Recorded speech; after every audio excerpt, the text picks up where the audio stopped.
Hey, salut à tous, c'est Adam Bros et bienvenue dans cette toute nouvelle vidéo du concept qui, promis, aura un nom. Alors aujourd'hui, nouveau concept sur la chaîne YouTube. Ça fait très longtemps que je parle des influenceurs sur ma chaîne YouTube, mais que je le mets un peu dans tous les différents concepts. Il y a le pop culture tube, il y a aussi parfois dans le concept qui n'a pas de nom. Et donc je voulais créer un concept spécifique aux influenceurs. Et bah c'est ce que j'ai fait aujourd'hui. Vous verrez, il y aura un petit peu moins d'analyse et un peu plus de réaction / mon avis, notamment dans celui-là parce que je me suis surtout concentré sur la forme du concept, mais promis pour les prochaines, il y aura plus d'analyse avec plus d'études si possible. En tout cas, restez bien jusqu'à la fin de cette vidéo pour que je vous donne tous les détails sur le nouveau concept. Vous pourrez aussi choisir le nom sur mes réseaux sociaux et surtout dites-moi en commentaire ce que vous en avez pensé. C'est une première, c'est un pilote, donc forcément, il y aura des modifications. Comme premier sujet, j'avais envie de traiter du lien et de la relation qui unit une communauté et un influenceur. Parce que c'est quelque chose qui revient souvent, dont on parle souvent sur la chaîne, mais à chaque fois, on en parle pour parler d'autres choses. On peut en parler pour parler des placements de produits, on peut en parler pour parler du burn-out des youtubeurs, mais on parle rarement de la relation en elle-même, et c'est ça qui m'intéressait. Bon, et là, logique, vous vous y attendez, je vais vous ressortir le baratin habituel des relations parasociales. Bon voilà, là on est sur l'article Wikipédia, donc c'est le lien qui unit un public et une personne à travers souvent un média. C'était déjà le cas à travers la télévision, le cinéma, mais ça l'est encore plus avec les influenceurs et on verra. Il y a des particularités. Pour moi, il ne faut pas tout assimiler non plus. Ce qui unit aussi un influenceur et sa communauté, c'est donc cette espèce de lien de proximité qu'il y aurait entre les deux. Et ça, c'est notamment le cas parce que les influenceurs racontent beaucoup leur vie et jouent aussi beaucoup là-dessus. Dans ces moments-là, on a des influenceurs qui donnent l'impression à leur public d'être un peu leur confident. Souvent, ils se confient, que ce soit en stories, où on voit très souvent des stories coup de gueule ou ce genre de choses, ou parfois même directement sur YouTube. Et cette impression d'être confident, ça nous intéresse très souvent. Souvent, quand on parle à nos potes, on est intéressé par savoir ce qui leur est arrivé, les petits gossips, leurs problèmes du quotidien, pour avoir déjà cette impression de se dire « Ah, qu'est-ce que j'aurais fait à leur place? Comment j'aurais réagi ?»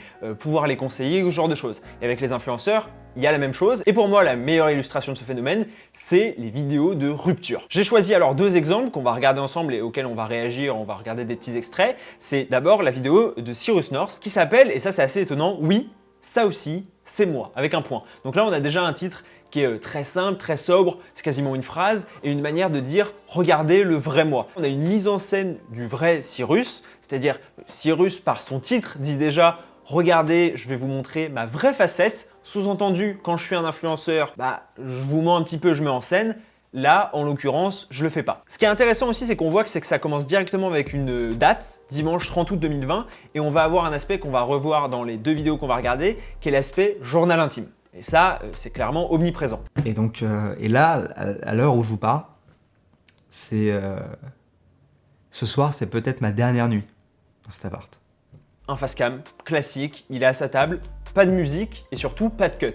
Ce qui est assez étonnant sur YouTube, et donc ça va encore dans cette envie de « regardez, je vous montre cette facette de moi, brute de décoffrage ». Il y a aussi celle de Horia, et ça, ce qui est très intéressant aussi avec les deux youtubeurs en question, c'est que leurs vidéos sur leur rupture ont très bien marché, ou en tout cas marché dans la moyenne haute de leur chaîne. Cyrus, on est à plus de 250 000 vues, ce qui est plutôt bien par rapport à ce qu'il fait d'habitude. Bon, c'est pas non plus incroyable, mais Horia, on est même à 2 200 000 vues, ce qui est au-delà de ce qu'elle fait habituellement, et même quand on tape leur nom sur la barre de recherche YouTube, le mot rupture est dans les premières propositions. Donc on voit que c'est des vidéos qui ont marqué leur audience, tout simplement parce que ils se disaient plus naturels. C'est à ça que ressemblait ma vie il y a quelques mois. Aujourd'hui, je t'écris cette lettre pour accompagner des images que tu n'aurais jamais dû voir. J'ai commencé à filmer tout ça dans un but personnel. Il y a l'utilisation du tu et elle dit cher YouTube aussi à un autre moment dans la vidéo. Et là, c'est clairement un journal intime, c'est-à-dire cher journal. Là, elle dit cher YouTube. Pour moi, c'est une référence directe au journal intime. Et comme pour la vidéo de Cyrus, on a aussi une avancée temporelle comme dans un journal intime. Là, ce qui est intéressant, c'est qu'Horia, elle a pris le parti pris de faire quelque chose avec plus d'emphase, c'est-à-dire c'est écrit déjà, il y a une musique derrière, il y a des cuts, donc on est quand même sur quelque chose de moins naturel, mais pour compenser avec ce manque de naturel qu'elle pourrait avoir par son écriture, on voit qu'elle publie des vidéos d'archives où elle, pour le coup, elle est vraiment en pleurs, on voit qu'elle est vraiment très mal et ça fait très naturel et on se dit ok, ça c'est clairement pas mis en scène et Encore une fois, les deux ne l'ont pas mis en scène vraiment personnellement. Donc ça, c'est un premier aperçu pour moi de comment un influenceur peut être proche de son public et à quel point ça peut être important pour des influenceurs d'être proche de leur public et que c'est pas simplement un mythe. Et qu'on voit qu'ils en consacrent une vidéo et que ça intéresse particulièrement leurs abonnés, et on voit donc qu'il y a une relation très importante et très forte qui unit les deux côtés. Ça se matérialise aussi parfois dans des rencontres abonnés.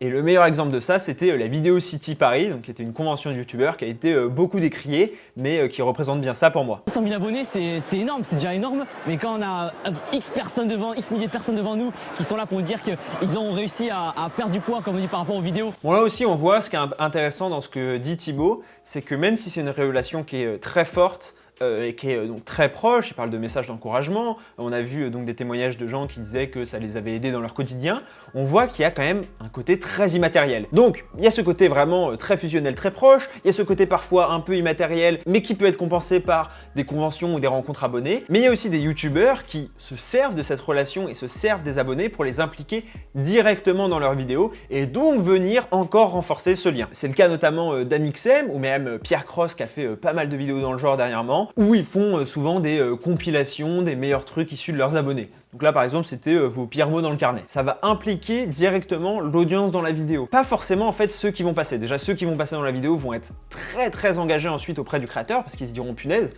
je suis passé dans une vidéo d'Amixem ou de Pierre Cross et ils vont encore plus la partager que d'habitude. Mais même parce que là par exemple il a créé un hashtag pour et donc le hashtag va monter très vite, va offrir de la visibilité à Amixem et donc encore une fois cette relation très proche entre les influenceurs et leur public, ça peut aussi leur être bénéfique et il y en a qui en tirent profit. Beaucoup comparent alors ça avec les rockstars, les popstars, voire même les acteurs, en gros toutes les célébrités. Et c'est intéressant parce que j'ai lu une étude sur le sujet, donc voilà, de Crystal Abedin. Quand on a l'occasion de parler à une célébrité type un chanteur ou un acteur, très souvent on va simplement lui dire « Ah bah j'aime beaucoup ce que tu fais, j'aime beaucoup ce film ». Alors que quand on a l'occasion de parler à un youtubeur, très souvent on entre dans des questions qui sont beaucoup plus personnelles. Qu'est-ce que tu penses de ça? Qu'est-ce que tu as pensé de cette actualité? Et on voit que en fait, si vous comparez un live d'une personne connue pour son art ou autre chose et le live d'un influenceur quel qu'il soit, vous verrez que les questions ne sont pas du tout les mêmes. Et qu'on voit donc dans ces moments-là que certes, il y a des relations parasociales dans les deux cas, mais que les relations parasociales ne sont pas les mêmes. Et en l'occurrence, elles sont beaucoup plus accentuées lorsque c'est un influenceur. Et forcément, qui dit grande confiance, si jamais vous avez déjà été en couple dans votre vie ou vous avez déjà eu des amis, vous savez que ça finit toujours par des trahisons, des larmes et beaucoup de solitude. C'est pour ça qu'on va parler des dérives de cette relation. Et en première dérive, on va faire ce qui pourrait apparaître comme quasiment le moins grave, mais qui est quand même très grave, c'est évidemment le dropshipping. Bon alors, je dis le dropshipping, mais en fait c'est les arnaques en tout genre. Effectivement, les influenceurs sont considérés comme, on l'a vu, des amis, ou en tout cas des personnes proches par leur public, et donc lorsqu'ils mettent en avant un produit, les gens ont tendance à suivre de manière un peu aveugle. Et la représentante de ce phénomène, c'est évidemment Emma Cakeup. Et alors, vous inquiétez pas, l'objectif de cette vidéo n'est pas d'en remettre une couche sur Emma Cakeup, mais je trouvais intéressant, elle a réagi par rapport à ça et elle a expliqué, elle, son point de vue, et c'est intéressant même de voir du côté de l'influenceur comment ça se passe. Certains influenceurs, en tout cas, disent ne pas avoir du tout conscience de la force de frappe et de la force de cette relation qui les unit à leur communauté. Et comme on l'a dit, selon moi, je pense que c'est un peu lié au fait que ça soit immatériel, que ça paraisse un peu lointain pour la plupart de ces influenceurs, même si j'imagine que Emma Cakeup, elle s'en rend compte au quotidien qu'elle est influenceuse et qu'elle est connue. Bon, et là, si on parle des dérives de la relation toxique entre les influenceurs et leur communauté, je suis forcément obligé de parler du hashtag balance ton youtubeur. Le hashtag balance ton youtubeur, c'est donc un hashtag où des abonnés, très souvent, en tout cas majoritairement des filles, ont dénoncé des youtubeurs, mais parfois des grands youtubeurs, il y a eu des gros noms qui sont sortis, il y a eu Norman, il y a eu Vodka, il y a même eu Experiment Boy qui a été accusé et qui a même arrêté les vidéos suite à ce drama, ou en tout cas suite à cette affaire, qui expliquait qu'ils avaient abusé de leur notoriété, qu'ils s'étaient servis de leur notoriété et qu'ils avaient abusé de ces personnes, très souvent mineures en plus. Et évidemment, le roi des rats avait fait une excellente vidéo sur le sujet. C'est comme s'il m'avait manipulée en fait. Totalement. Et enfin, j'avais 14 ans. Et à 14 ans, on n'est pas stable psychologiquement et moi encore moins parce qu'il s'était passé des choses grave dans ma vie avant. Elle explique ça par l'âge, et effectivement, ça s'explique par l'âge, le fait qu'elle n'avait pas peut-être la maturité pour se rendre compte de ce qui se passait, le fait qu'elle ait été donc manipulée, mais je pense encore une fois que la relation entre les influenceurs et leur communauté permet ça, bien plus qu'une star, une grande célébrité. On a tous un petit celebrity crush, mais on sait tous que ça arrivera jamais, et si un jour ça arrive, on n'y croira tellement pas qu'on aura probablement beaucoup de méfiance à ce sujet. Or, le problème, comme j'ai dit, c'est que les influenceurs, on s'en sent tellement proches. Pour une jeune qui forcément ne fait pas forcément la différence, qui a du mal à voir où se place la limite, eh ben, ça lui paraît pas si choquant que ça, au premier abord, de sortir avec un youtubeur de 23 ans. Alors que si, évidemment. Et je sais que le hashtag balance ton youtubeur a été beaucoup décrié et a lui-même connu des dérives, puisqu'il y a des gens qui ont été accusés parfois sans preuve, qui parfois ont même prouvé qu'ils n'avaient absolument rien fait, se sont retrouvés dans des articles alors qu'ils n'étaient même pas concernés.